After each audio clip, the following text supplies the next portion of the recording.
comedy's one of those things that it keeps you in the real world. I'm not successful enough to have lost perspective yet. You know, I'm still taking the subway. I'm still seeing people every day. I'm still eating at regular restaurants. Like I'm still very much so a part of the regular world. I just do my grocery shopping Tuesday morning instead of, you know, Thursday Friday afternoon. So I think that helps, but I do think that that's where you see a lot of comics. Very few comics' fifth hour is better than their first or second hour. Most people put their, and part of that is you spend 10 years to write your first hour and 2 years to write your second one, because you know, you're kind of waiting for everyone to look your way. And then you kind of have to just keep blowing your load on your audience until they don't give a shit.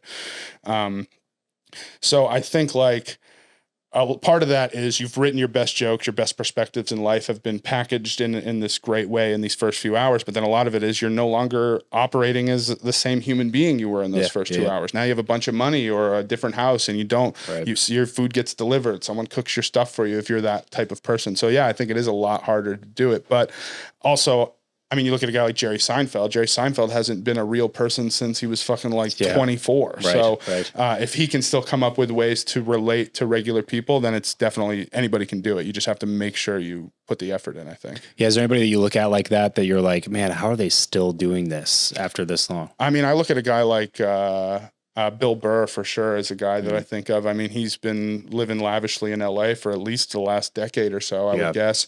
But also, again, the good thing about comedy is with very few exceptions, every story of somebody is a underdog, zero to hero, started with nothing story. Even if they had a bunch of money, whatever, they all had to go to that first open mic and still eat a dick. Totally. And you had to earn everything that you got through doing it. So you kind of, even if you are a Nepo baby, you still had to go back to fucking square one and learn. It doesn't make you funny. Doesn't make you funny. And it doesn't make you respected. It doesn't make you fun to be around. All the things that are important to be a good comic.